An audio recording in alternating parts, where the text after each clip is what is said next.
1984, all that year was a learning year for 85. And the good thing about that is that I loved it when the manufacturer didn't change a body, and from 83, 84, 85, the body stayed pretty much the same. So you could work on other things. The body of the car stayed basically the same. So you had time to fine tune. And I always said NASCAR love to do this to you, where there's a rule change for this, and this, because they keep you busy working on these things over here that you can't focus on these things over here. So you kind of lose out because you don't have time to do all of it. And it's not that you lose focus, you just are so busy, and maybe you do have a bit of tunnel vision in some areas, but you get obsessed in one area and overlook another one.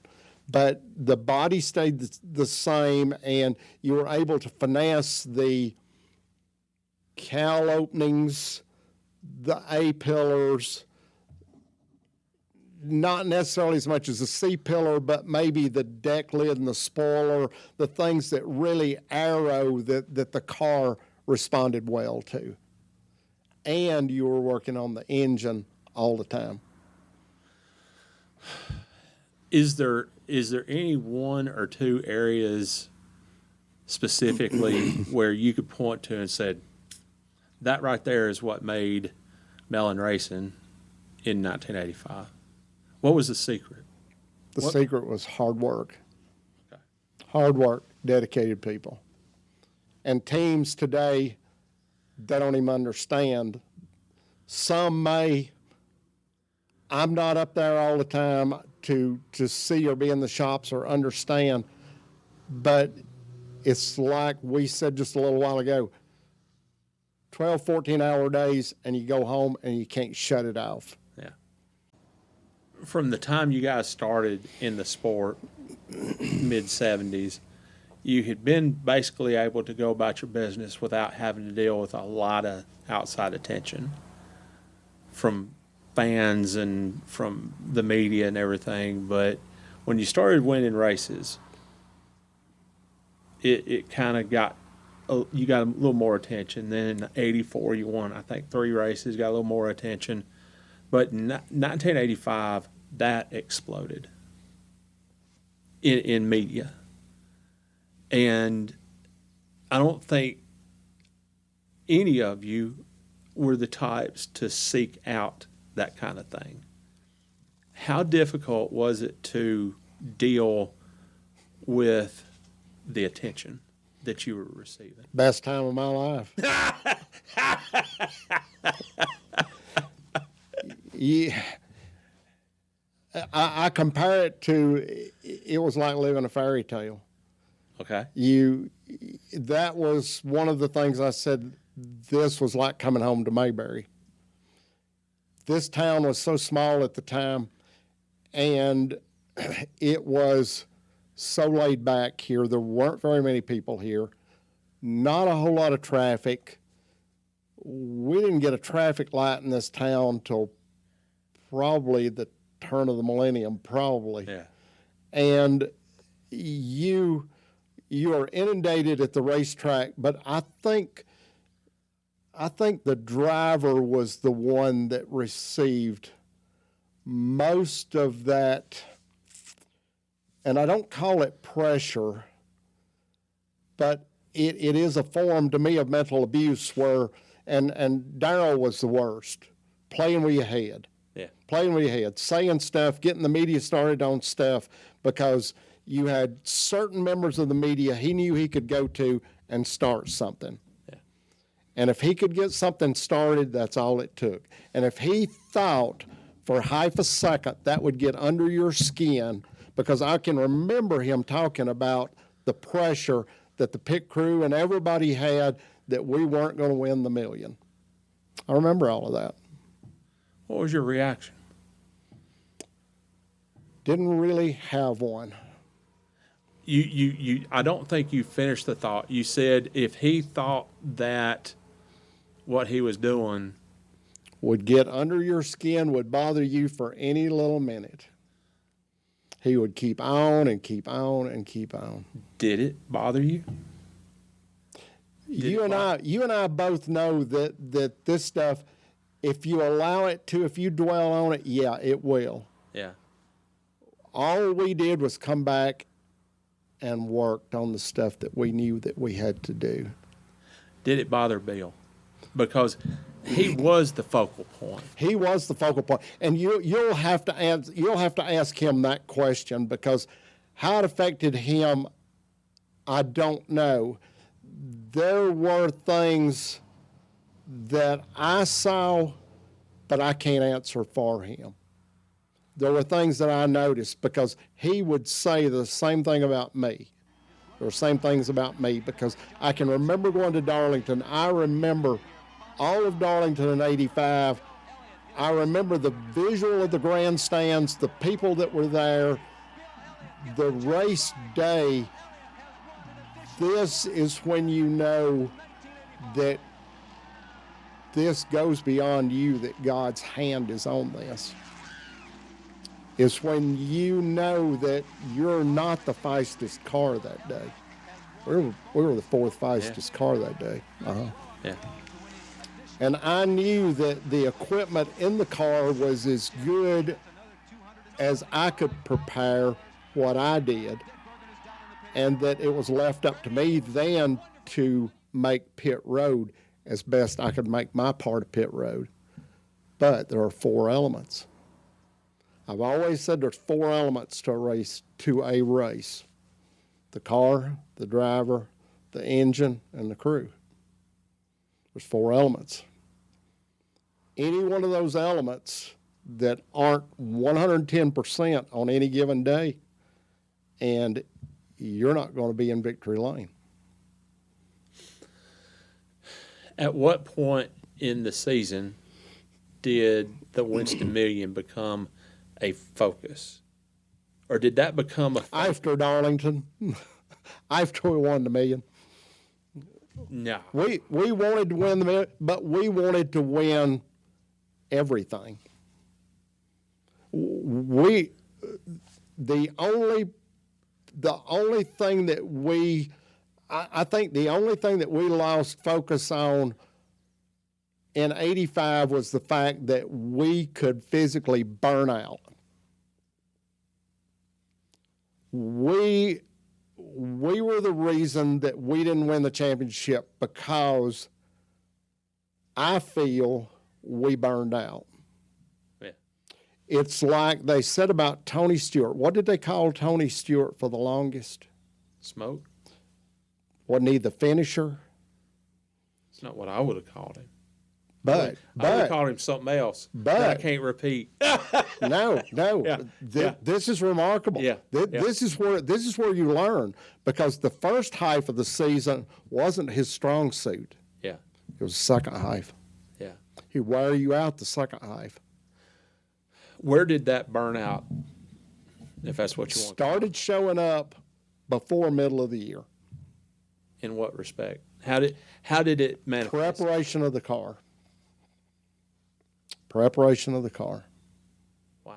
Okay, so you're a small team. You're a small nucleus anyway, and you're trying to keep all this stuff in house. You're trying to keep as much stuff as you can from other teams, from other people. You're doing the best you can. You're trying to do everything yourself. Okay, because you and I both know that there are people within the organizations that are not for your organization. Yeah.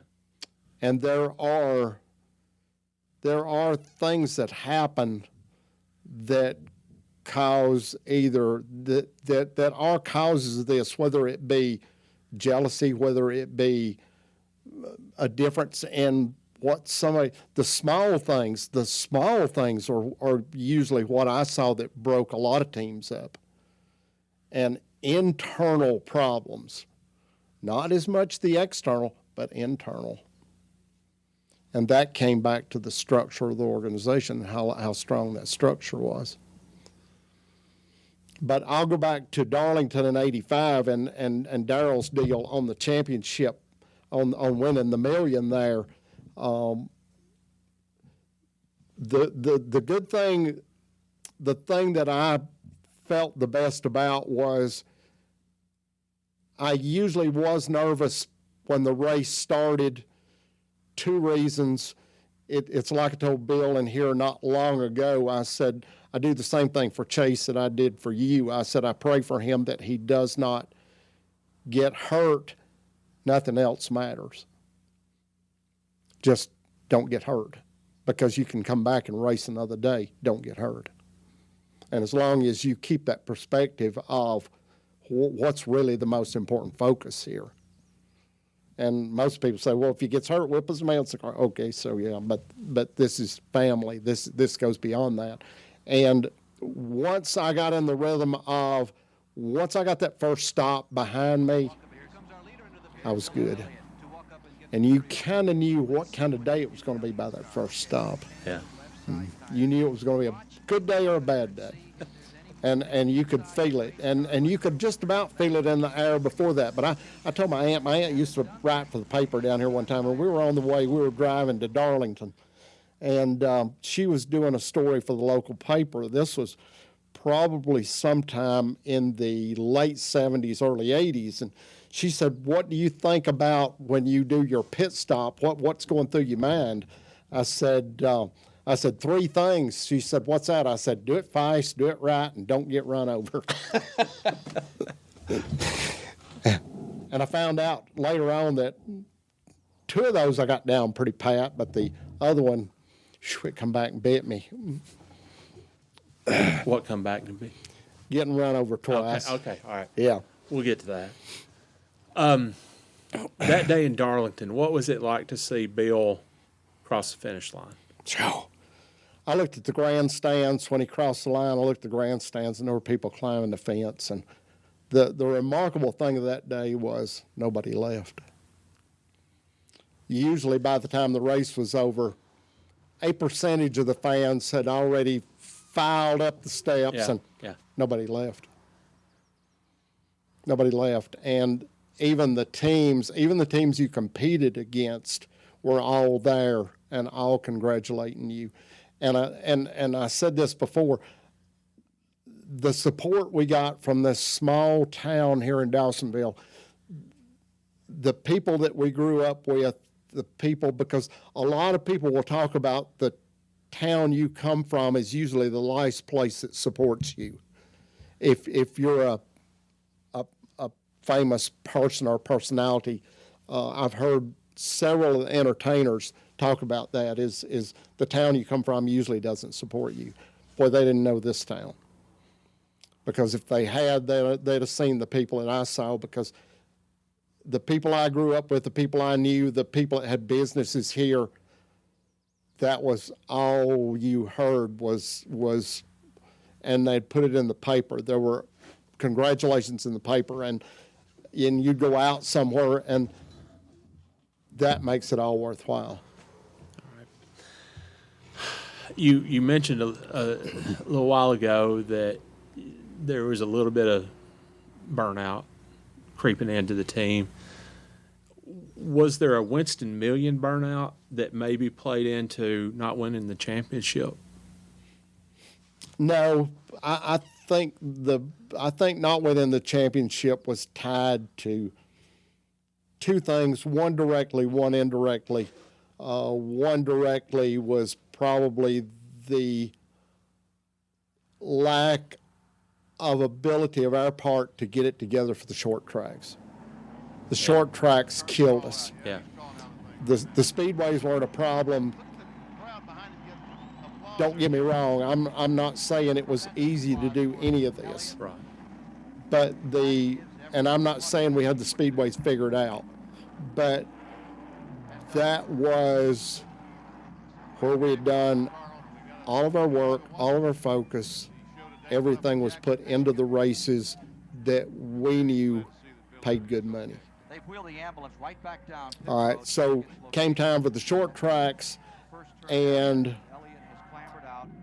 I'm not going to say we failed, but we failed to plan for the short tracks and how bad that was going to eat into your points.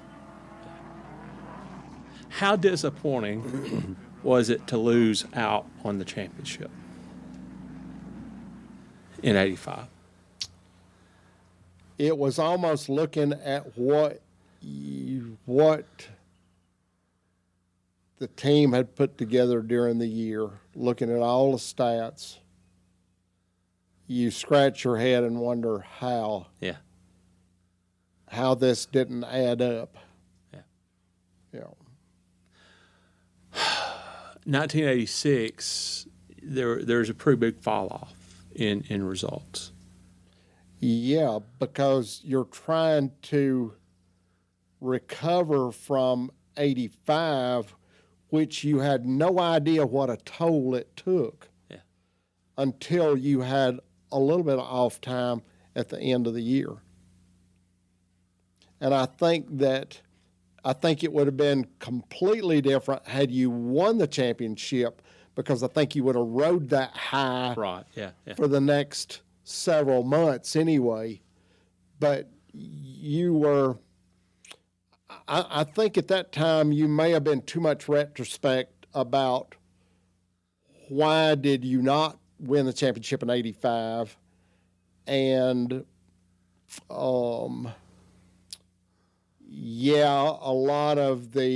we heard a lot from Darryl on the reasons why you didn't win it, and it was let's play some more of the head games, and you're learning a lot more about that. But what you learned about yourself in the meantime. What do you think you learned about yourself? You can't do everything yourself. You can't, as much as you want to try to, the body can only take so much abuse. And you were on the road, you were doing so much, you were gone so much, you were much like the shows I've seen about the entertainers today, because I watched that program, Battle of the Bands, breaking up of the bands. Yeah. That's it. And you see what struggles they went through. And all the personalities trying to work together. I had a friend of mine that called me.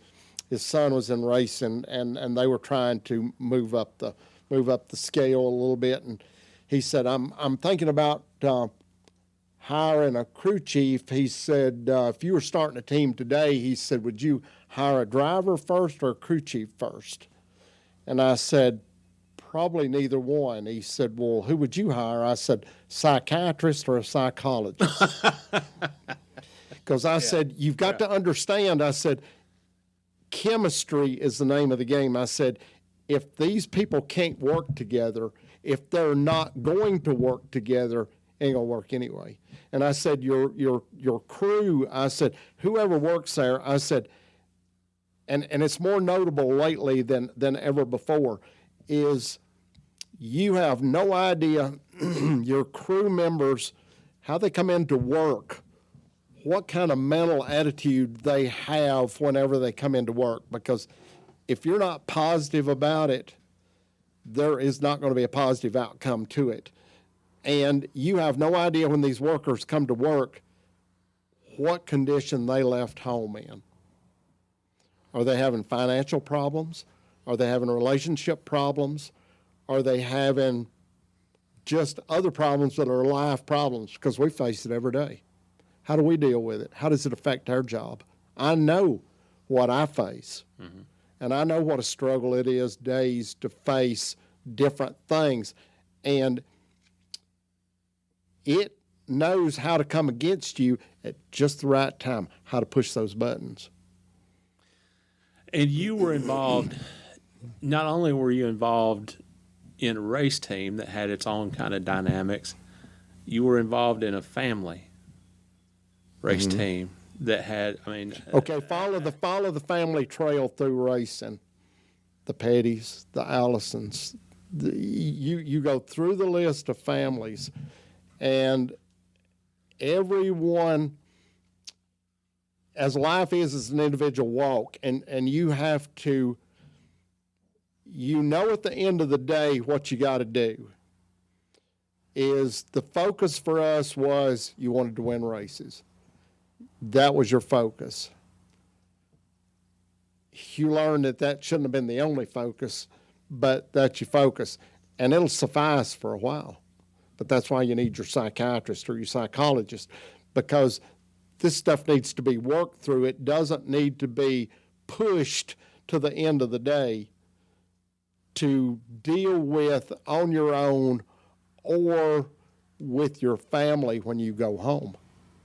so you can answer or not answer. So was there actually tension within the family? I don't know any family that hadn't had tension, but it's how you deal with that tension, because what was the goal? The goal was more important. Okay. Yeah. When you did deal with that tension, do the Elliots have knockdown, drag out fights, or do they just kind of? I think they go to their own corner. Awesome. And, Okay. and they develop their own strategy and then come at it in a different way. Everybody has different ways of dealing with Yeah. it, and it's like growing up as a kid. You watch your children, you watch your grandchildren, and how they develop, and they learn from mom and dad their skills of how they're going to interact with other people. That's amazing how that works. And at what a young age they learn how to manipulate a mom or a dad, or one against the other, to get what they want. It's amazing how that works. All right. So Bill was a kid brother. Mm-hmm. Did he get picked on even then, or Lord, no. was he the apple of the parents' eyes? Or? What was the TV show? I'm the baby, gotta love me. Yeah. Okay, so but Mama loved me best. But it's one of those things where